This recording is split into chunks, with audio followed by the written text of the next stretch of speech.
What's up? What's up? What's up, you guys? Yes, Merry Christmas and all that good stuff. Happy holidays and all that good stuff. How y'all doing? Ah, here I am. Here I am. What's going on with you guys? How? Hi, hi, hi. All right. So happy Wednesday to you guys. Happy hump day. Good evening, everyone. I only caught the last 10 minutes of the Different Strokes episode. You got to catch it on Hulu. All right, well, we're going to talk about, it's not like it's a spoiler alert. Well, no, it might be a spoiler alert below. I'm going to tell you about what I thought and what happened and all that. So, but I understand you may want to, go and check it over on the Hulu. You can catch the replay, girl. Watermelon Sugar, baby, you feel better. I want you to feel better. Hey, La Queen. What's up, Yana? Mwah. What's up, babes? What's up? I am going to, first of all, let me share this out, and then I'm going to post the link on the members only. What's up, China White? So if anybody wants to come up and add, you're in class. Oh, well, thank you for coming in and saying hi, girl. Hey, girl. Hey. I'm going to post the link on members only. So if anybody that's a member wants to come up and join the conversation, because we're just going to talk about what we had saw down last night onto the live facts of life in different strokes. So remember, you do not have to show your face on screen, but I do have to verify backstage that you are a real person. But you do not have to show your face. So I'm going to post the link on the members only tab. So if you're a member, then you can come on up, and then we're going to go ahead and get this party started. Well, while we're doing this, let me ask everybody, for those of you who saw it last night, how did you guys feel about it? Let's start with facts of life first. Give it a grade. Let's give it a grade. If it were A, a B, a C, a D, or F, put it in the chat. If those of you who saw it last night, who looked at the facts of life last night, if you had to give it a grade, would you give it an A, a B, a C, a D, or an F? Y'all tell me. A, B, C, D, E, or F.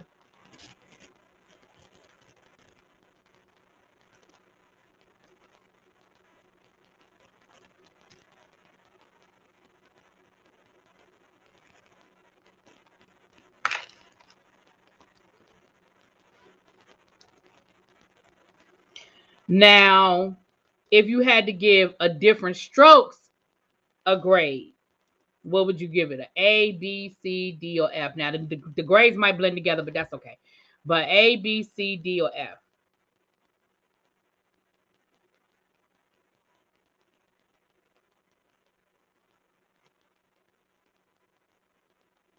Oh, okay, I see a D, a B, a D, a D. So, Vovo, you gave Facts of Life a B, and you gave Different Strokes a D. Different Strokes a B. Shar, is that a D for Facts of Life? Jamila, that a D for Facts of Life? Abby says she ain't seen it, so she gonna be in the bushes. Okay.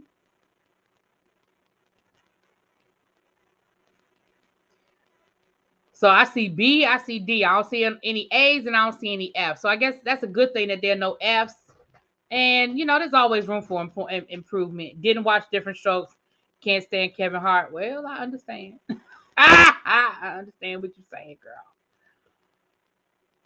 Well, we're going to start with the facts of life. Now, I told y'all before, if I had to choose a favorite between the two, I am absolutely positively a facts of life girl. I absolutely love the facts of life. Matter of fact, when I was younger, and we were talking about that this weekend, I was hanging out with some of my neighborhood friends this weekend. My one of my really good friends, her aunt used to call me Natalie. She used to say I look just like Natalie, girl. I used to hate it. Oh my God, I hated it. But she called me Natalie. But I love the facts of life. I absolutely love the facts of life. I watched the facts of life from the first season with Tootie on them skates all the way up to the final season where Blair bought Eastland because Eastland was getting ready to close and they were in financial trouble, and she had already graduated from college and she was looking for her way around life. She had matured and she had money to spend, honey, because she was Blair Warner, okay? and she ended up buying Eastland. So it was like a full circle moment at the end for those who don't know. What's up, Zap? Hey, Blair looks great. Blair looks the same. The Lisa, I think her name is Lisa Weechel. If she don't look just like damn Blair Warner, I mean the exact same. And she had that damn Eastland uniform on. I said, I know that's right. You better put your uniform on to let them know you can still get in it, girl. Okay, we're gonna talk about that, Jamila. The retro commercials were cute. They were cute. I thought the retro commercials were cute. Um, and I've seen her over the years. Like, I don't know if you guys remember, she has been around here or there over the years, in different things. I would say out of anybody in the franchise, I feel like she's been the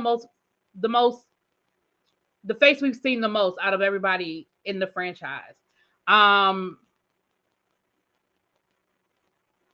She had a very public divorce a few years ago. She was very Christian, very much, very evangelical Republican Christian. I ain't talking about these new Republicans. I'm talking about like 90s Republicans, 80s Republicans. But her and her husband had a very public divorce a few years ago, and she got to be very vocal about some things. Yeah, Kim Fields look like I'm here so I won't get fined. She didn't look happy to be there at all. I don't know what that was about. But she did not look happy to be there. I don't know if somebody had pissed her off before she came out on stage. Maybe she was mad that Gabrielle Union was playing her. Like, I don't know. What's up? What's up, my Duchess? Hey, Duchess Kelly Love. I don't know what that was about. Okay, but she did not look happy to be there. Okay, she did not look happy to be there. Mindy Cohen had way too much Botox. Did y'all see that? Her face looked like it was frozen. She had way too much Botox. And it was so crazy to see the difference between Mindy Cohen, like how old she looked, as compared to Lisa and Kim.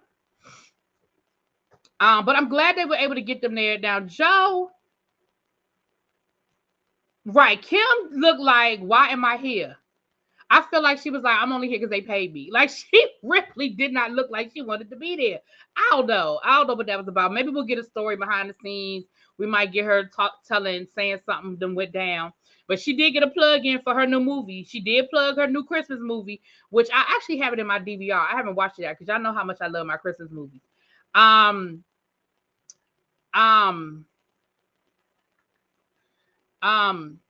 So that happened. Now, Nancy McKeon, she doesn't do a lot of Facts of Life stuff. Like, I'm not going to say she's never, ever, ever done anything Facts of Life, but very, very seldom. Like, out of the four of them, Nancy McKeon, I have seen the least over the years do anything dealing with the Facts of Life. Now, we know that she did act for a while. She would give you a good Lifetime movie, back in the day. Some of y'all might remember this. Back in the day, they used to have movies of the week before cable and stuff. They used to have movies of the week, and Nancy McKeon was the queen of the movies of the week. Okay, she gave you a good. I remember one she did where she played an abused wife, and her husband had hurt her hand, and she gave you some good movies, but then she just kind of disappeared. And for different reasons, people choose to not be in the limelight anymore. So I wasn't surprised not to see her. I wasn't surprised to not see her. Yes, Kelly. Yes, Kelly Love. The woman who played Mrs. Garrett did a wonderful job on both episodes. She did a wonderful job on both episodes. Nancy McKeon did a Christmas movie not so long ago. Really? I'm gonna have to find it. Because she is good for a Lifetime movie, but she does not do a lot of Facts of Life stuff. She just does it. I don't know if it's bad memories for her. I don't know if she's just moved on. She's like, I'm over it. I did it. I'm done with that. Some people they over it. It's not like nostalgic or whatever for them. They're just kind of over it. So Lisa sang the opening song. Now the sound was fucked up. Kelly Love, I know you was screaming and hollering at the sound. But that sound was horrible. We couldn't hear her, and we couldn't hear Boyz II Men when they did the different strokes. It was horrible. So I don't know who did that. I don't know who did the sound for the singing, who might, but I thought that was a moment we missed because I thought it was nostalgic. Because remember we were talking about that yesterday, how TV shows just don't have lyrics anymore, and the opening song just don't give us lyrics anymore. And so I feel like we missed the moment by not getting that moment of Blair singing the Facts of Life song. And I feel like she sounded pretty good for what I could hear.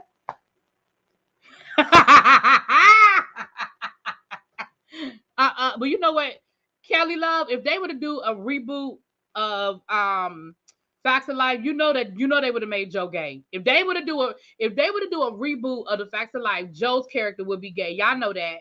Y'all know every TV show now got to have a LGBTQIA character, and y'all know Joe Polnicek would have had a whole girlfriend, and that would have been her storyline. Instead of Joe being her boyfriend back home who went away to the Navy, it would have been she had a girlfriend back home and her mama sent her away because they didn't want her to be a lesbian. Y'all know that'd have been a whole different storyline. Sweet Pete 724, thank you for being here. You won the raffle yesterday. So you need to you won the raffle yesterday. So you need to email me your a name that you want. You don't have to tell me your legal name if you don't want to, and an address that you want to receive your gift. Email it to me. I promise you I ain't gonna tell nobody your business, but you won yesterday, and you will be receiving a candle from Fifi TV. Fifi TV, she's a YouTuber up here, and she does candles. She has an Etsy page, so you will be receiving a candle from her. So email me please at ReallyBThePodcast. Is that my email, Abby? ReallyBThePodcast at gmail.com. Yeah, email me, okay? All right. The movie is called You Light Up My Life. It was done in 2019. You Light Up My Christmas. I'm gonna have to look that up. Okay. All right. And congratulations.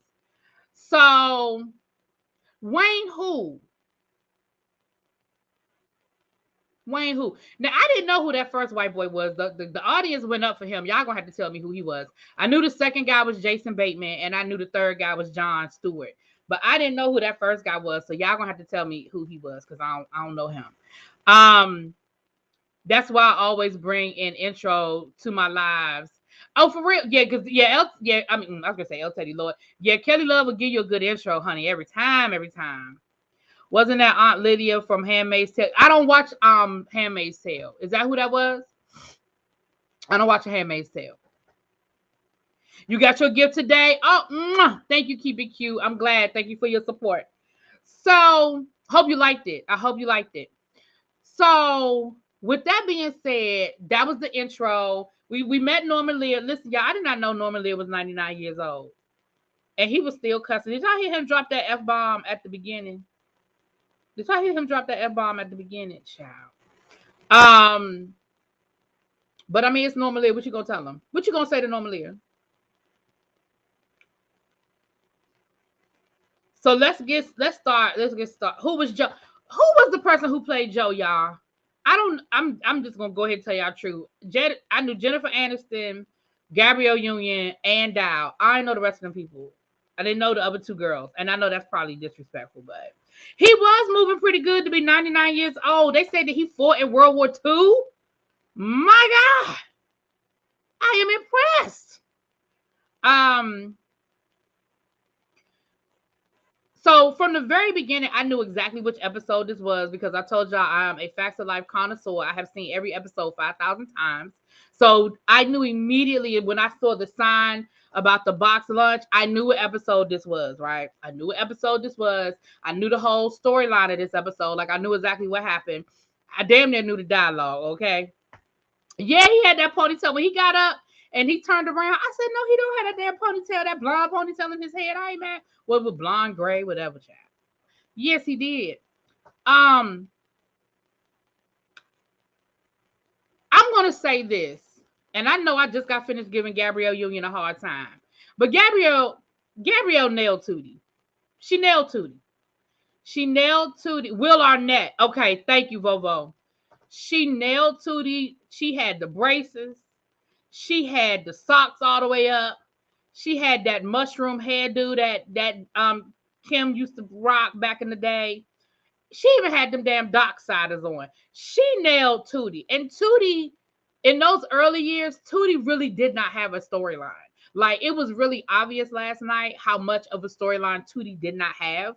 Because remember, Tootie was younger than the rest of the girls. So when the girls were doing things like dating and stuff like that, she generally was sort of just the nag in the back, the snitch, the one who always told Miss Garrett what was going on. You want to see if the episode? It might be Kelly. You'd have to probably figure out which the name of it is, but yeah, it probably is on YouTube. It probably is on YouTube. So it was obvious last night to see that that Tootie's character really did not have a lot of a storyline. I'm gonna say Tootie didn't really start getting. I mean, here and there, but she didn't really start getting a whole lot of storylines until maybe that last season before they ended up moving to when Miss Garrett left and they moved with Miss Garrett to y'all know what I'm talking about, the town where they lived. Moved off campus. Then you started seeing more, Tootie got a boyfriend. Remember, she was dating a boy who couldn't read. He was the football player, but he couldn't read. We started seeing Tootie, coming into her own a little bit more. Tootie was there for Brown versus Board of Ed purpose. You're right. You were absolutely correct. Tootie was absolutely the quota. It just is what it is, y'all. Tootie was the quota, okay? I remember the episode when Tootie wanted to go to Jermaine Jackson's concert and had a breakdown, right? And even as a kid, I didn't understand. Because I was never that person. So even as a kid, I didn't understand the extreme that Tootie went through. Like, she told Miss Garrett, she threatened Miss Garrett that she would just die if she didn't get to that Jermaine Jackson concert. Remember? And then when she went and she took that damn bust of Jermaine Jackson and they doused it in water because they thought it might have been a bomb. And she got her little feelings hurt. Poor Tootie. They should have done the Jermaine Jackson episode. You know what? If that would have been interesting to do the Jermaine Jackson episode. I don't know. I don't know. Cause see, I do feel like if you're gonna have somebody like a Gabrielle Union, you could have picked the episode that Tootie had more of a role. Because you had somebody like a Gabrielle Union. Like, she's a marquee person. So I feel like they could have picked the episode where she got a little more shine. Right, Jermaine.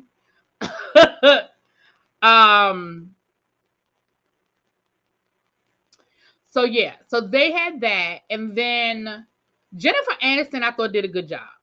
I thought Jennifer Aniston did a good job as Blair. I did think she did a good job as Blair. My biggest complaint with the episode is the same complaint I had when we were talking about the casting.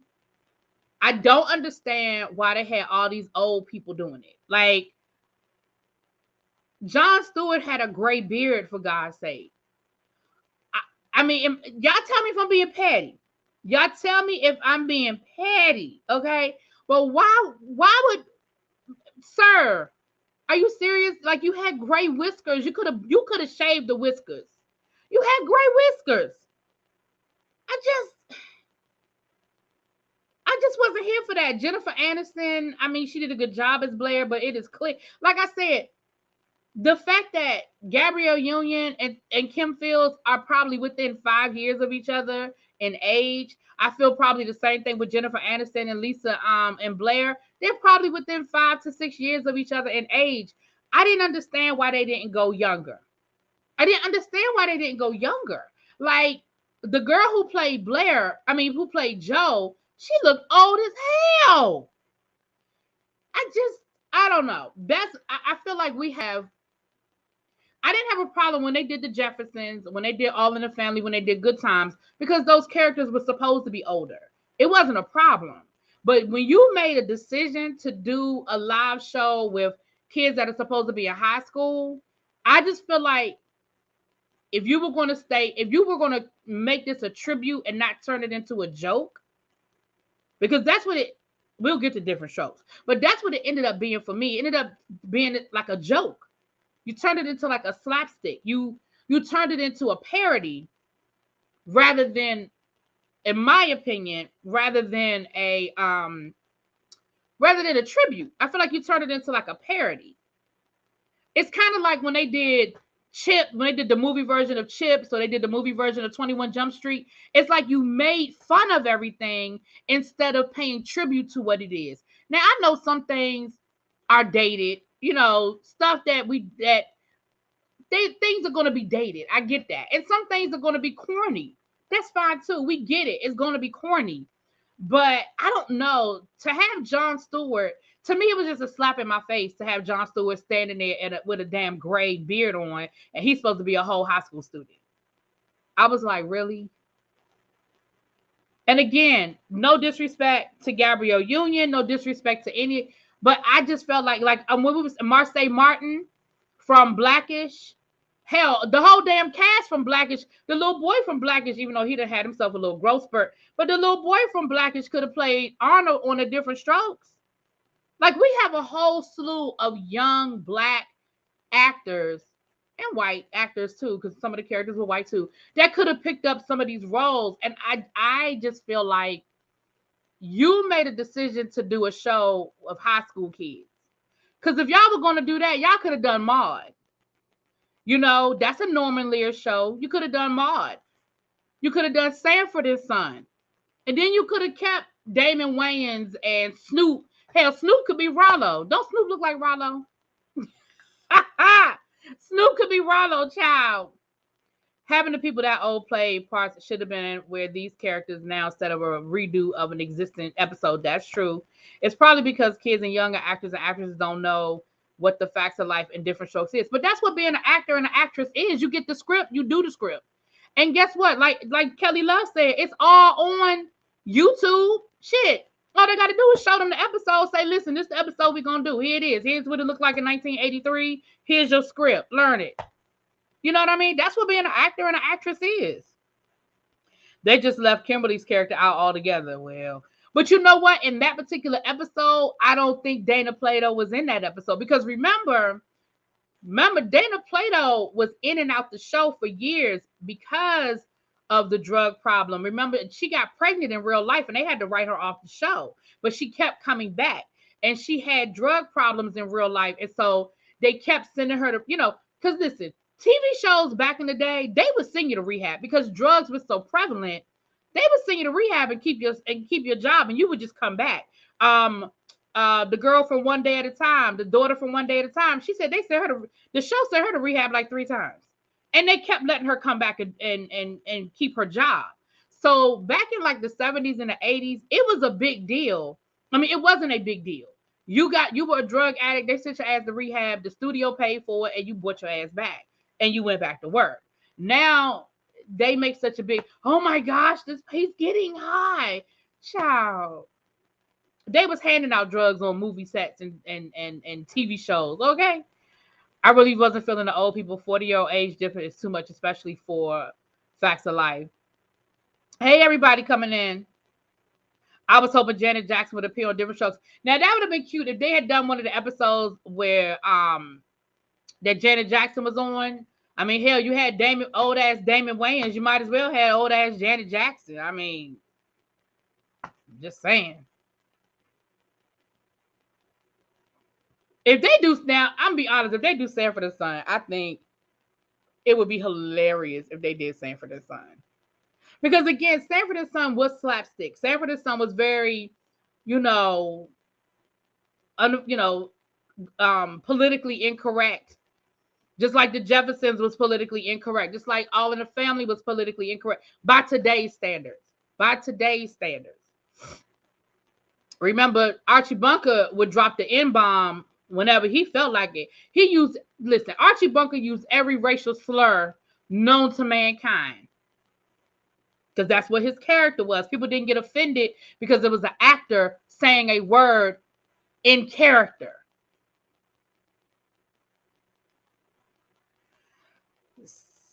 Some old characters actually made the show better, like Hart, Snoop, Wayans, etc. See, we're going to get to Different Strokes in a minute. Who would play Fred Sanford? Oh, my.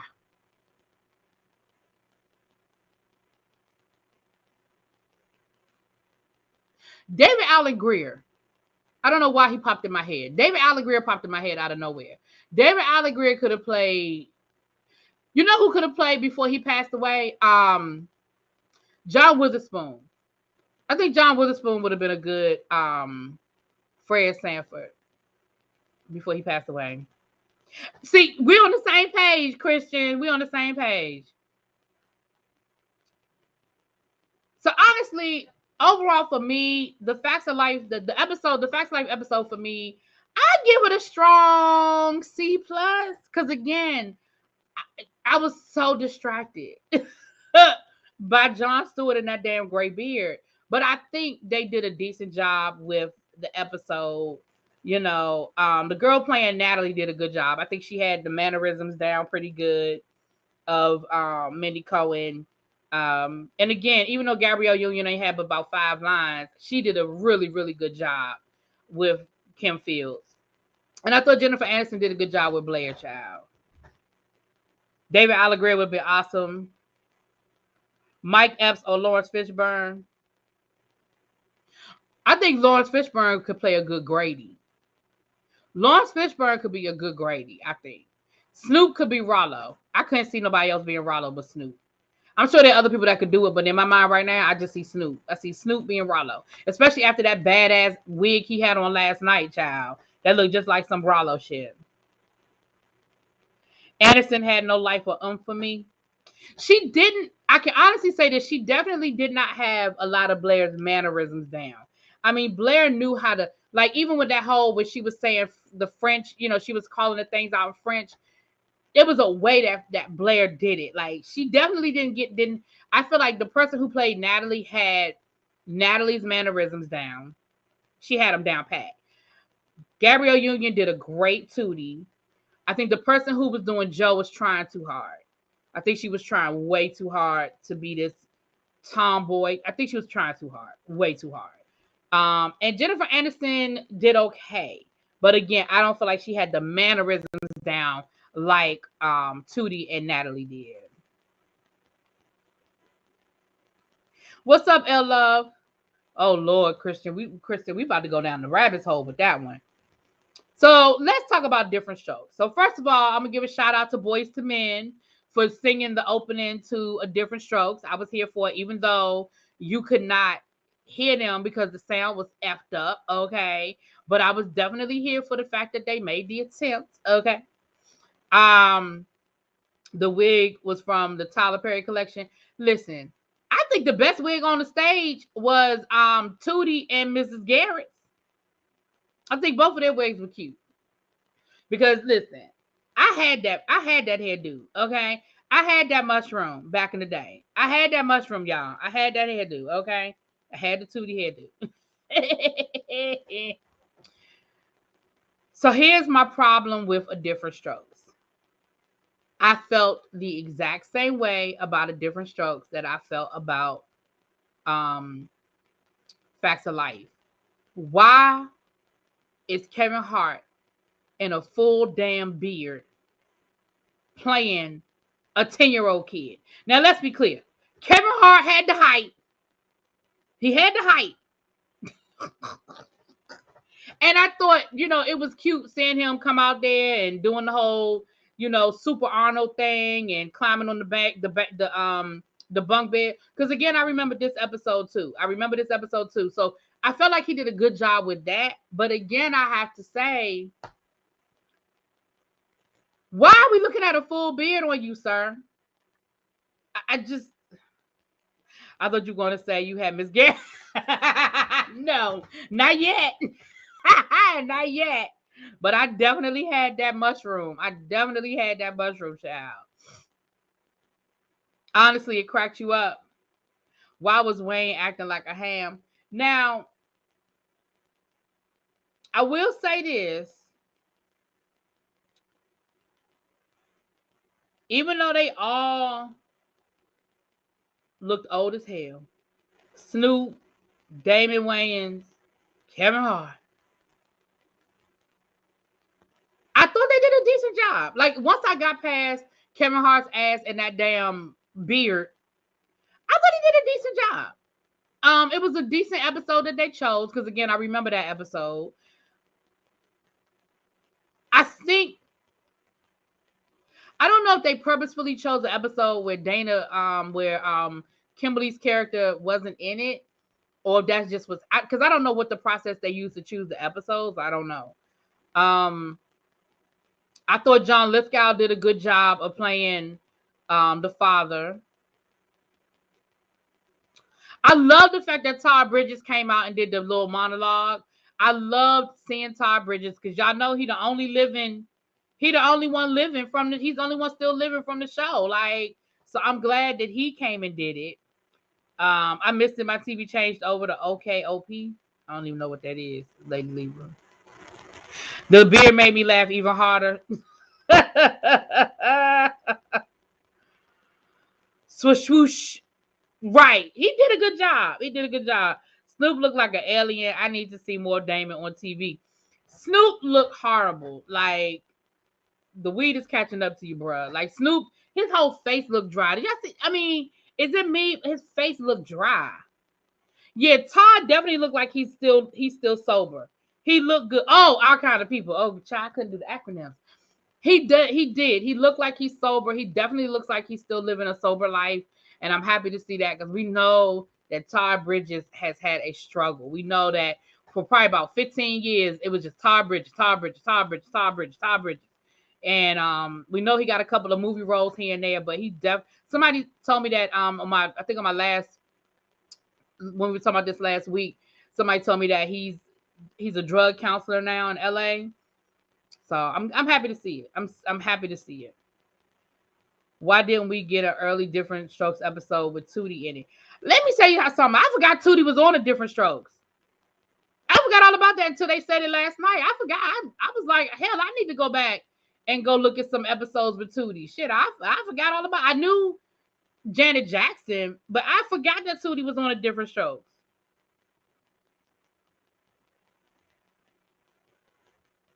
You gonna watch it today? Okay. Yeah. So I was happy to see Todd. I was definitely happy to see Todd Bridges. I think John Lithgow, and again, we already said Miss Garrett did a really good job. She did a really good job. I even feel like, and again, it's kind of hard to have comedians on stage and not in a live performance and them not go rogue. So there were a couple of times where we saw Damon Wayans go rogue. There were a couple of times we saw Kevin Hart go rogue. I don't think it was too extra. We know Kevin Hart has a tendency to do too much and go too far, but I don't think we saw a lot of that. I did think it was funny when Damon Wayans brought up the fact that he did have a beard on, because I was like, yeah, let's address the elephant in the room. Let's address the elephant in the room. So I thought that was cute. The part where they kept picking Damon up and carrying him. Kevin Hart up and carrying him. And when they had Kevin Hart in the sitting on John Lithgow's lap, I thought that was funny because they do that shit for real. They did it to Gary Coleman, and they did it to Webster. The young man that played Webster. They were literally carrying these kids, and they're not children. Yes, they're short, but they are not children. Remember when Michael Jackson used to carry Webster's ass? I said, that boy is 17 years old. If you don't put him down. So I thought that was funny. Emmanuel Lewis. Thank you, C. Golden. Emmanuel Lewis. So I thought that was funny because they really used to do that with Gary Coleman. They really used to carry him all the time and have him sitting in people's lap like he was 5. And I mean, I know he was short and all that, but even as he got older, Snoop always looked through, done, finished, over, child. But yeah, so, and then at the end, they had that cute little joke where and Kevin almost messed up the line where he was like, when he asked Willis, why does your friend always smell like weed? I was like, that's funny. Snoop need to leave that weed alone. That mess dries you out and takes all your moisture. If you're not drinking enough water and proper nutrition, he needs extra lubricated Jergens and some skin butter, child. When Damon Wayans said to Kevin Hart, "You look 45, but you're 8," it cracked me up. Yeah, I mean, let's address the elephant in the room. This little boy clearly has a full beard. Like, let's address the elephant in the room. So I think overall, y'all, I think they did a good job. Like, I do. Overall, I think they did a really good job with the show. Overall, I think they did. It'll be interesting to see if they're going to keep this going and do Sanford and Son and Maude. I'm trying to think of the other Norman Lear shows. I didn't know Sanford and Son was a Norman Lear show. I knew Maude was, because Maude, All in the Family, and the Jeffersons are all connected. They're all in Good Times. They're all connected. So I didn't, because Maude is like Archie Bunker's, it's Edith's cousin or something like that. So that's how Maude's character was on All in the Family for a couple of episodes. So that's where that spinoff came from. And then Florida was Maude's housekeeper. So that's where the spinoff to Good Times came off, with Florida's character Esther Roll. And then we know the Jeffersons were a spinoff because they were the neighbors of and then there was that spinoff. So I knew all four of those shows were connected. But I did not know that Sanford and Son was a Norman Lear show. I did not know that. Edith's cousin. Okay, Edith's cousin. Yeah. I didn't know that. So it'll be interesting to see. Now, I would love to see them do Maude. I am here for Maude, because Maude is one of my favorite shows. Like, I still love Maude. I still watch Maude every chance I get. It used to come on Logo. I don't know if it still comes on or not, but every once in a while I'll just plug it into my DVR and record a couple of episodes, because I'm here for Maude. And I'm gonna need somebody to come in. I'm gonna need like somebody like Anthony Hamilton or somebody to come and sing the intro, because Donnie Hathaway sang the intro to Maude. So I'm gonna need like a Anthony Hamilton or somebody to sing the intro. I'm gonna need the Maude theme song is everything. That's My Mama. Norman Lear did That's My Mama too. Oh, for real? I did not know that. Yes, Emmanuel Lewis's mom would tell Michaels and others to let him walk. He's not a baby, just very short. He always did say his mom was down to earth. Yeah. Yep. I did not know that That's My Mama was a Norman Lear show. Okay. I didn't know that. But I'm definitely here for them to do Maude. I don't know who would play Maude though, but I'm definitely here for Maude. And the guy that played the father on Different Strokes, he was on Maude as well. He was on Maude too. Corbin Bain. Oh, you're saying you want them to do That's My Mama. Oh, okay. Does it have to be a Norman Lear? Well, the only reason why I'm saying Norman Lear is because this started off as these were Norman Lear shows. That's only. I mean, it doesn't have to stay a Norman Lear thing, but they've been doing all of Norman Lear's shows. That's the only reason why I said that. No, I don't have to stay a Norman Lear show. He did Silver Spoons and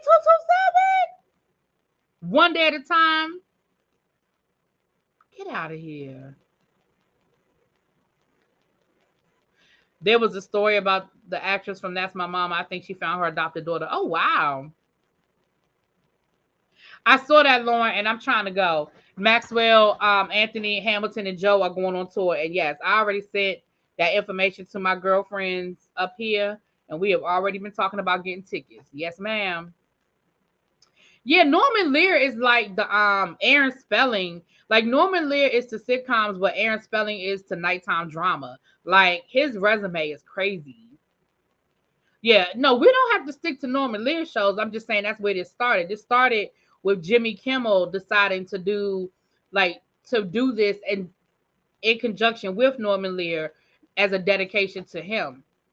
Did y'all see that Sanaa Lathan not Sanaa Lathan, Kerry Washington was an executive producer? I ain't know that. I remember that Kerry Washington was on.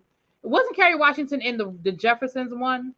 Wasn't she in the remake of the Jeffersons? But I didn't know she was an executive producer. You better go ahead, Kerry Washington, behind the cameras, getting it together, boo. Honey. Sounds like one man dominated TV. I would love to see a few more remakes. again, I feel like this is the first time out of the out of this is the first time I feel like they didn't, in my opinion, they weren't trying to keep the integrity of the show. That's my biggest complaint, is that I feel like they turned this into more of a comical thing. And yes, it's a comedy, it's a sitcom, I get that. But like when they did the Jeffersons, yeah, I mean, Jamie Foxx was George Jefferson and he was being George Jefferson. But again, I think they stayed true to the integrity of, like I said, the right age group, playing the people and stuff like that. So, and again, maybe it's because the characters were younger and they were still trying to have like A-list actors, but I feel like they still could have found some A-list actors that are in that age group. Personally, that's just me. I saw that on Tamara Hall. That's her real daughter. Oh wow, okay. Oh, I think I saw. I didn't see it.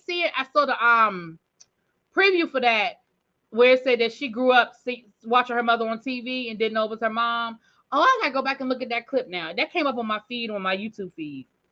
Kerry Washington's been doing a lot of producing. Yeah, she's doing a lot of producing. And her husband as well. Her husband is a former football player. He's an actor now.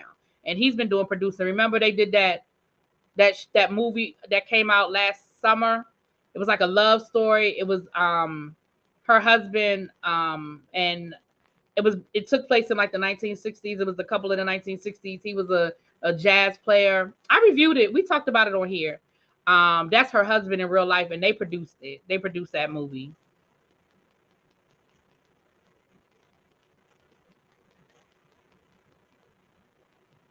Oh wow. Yeah. So that's it, y'all. I wasn't coming down here for long tonight. I'm gonna try to get y'all some reviews out. I was trying to get y'all some reviews last night, and I got sidetracked with some stuff. So we're gonna get y'all some reviews out tonight, honey. But with that being said, thank y'all for being here again. I don't forget the 12 days of Christmas giveaway tomorrow. When we go live tomorrow, you guys will be we will be picking another winner, and I'm gonna get all that stuff. Ash Tuck, I sent her an email. She emailed me, but she didn't send me her information. So when I get her information, I'll be able to send everybody their stuff out. And tomorrow night, I ain't gonna tell y'all where the gift is coming from tomorrow night, but just know it's another nice gift, honey. Anyway, Regina King and Carrie stay busy working. I know that's right. I ain't mad at them. I ain't mad at them at all. Ooh, well, I think somebody said 227. 227 would be a good remake. That would be a good remake to do 227. That'd be a good remake. All right, y'all, let me get out of here. Thank y'all for coming through. I appreciate y'all. Thank y'all for being here. And I'm going to catch y'all on the other side. Talk to y'all later. Peace.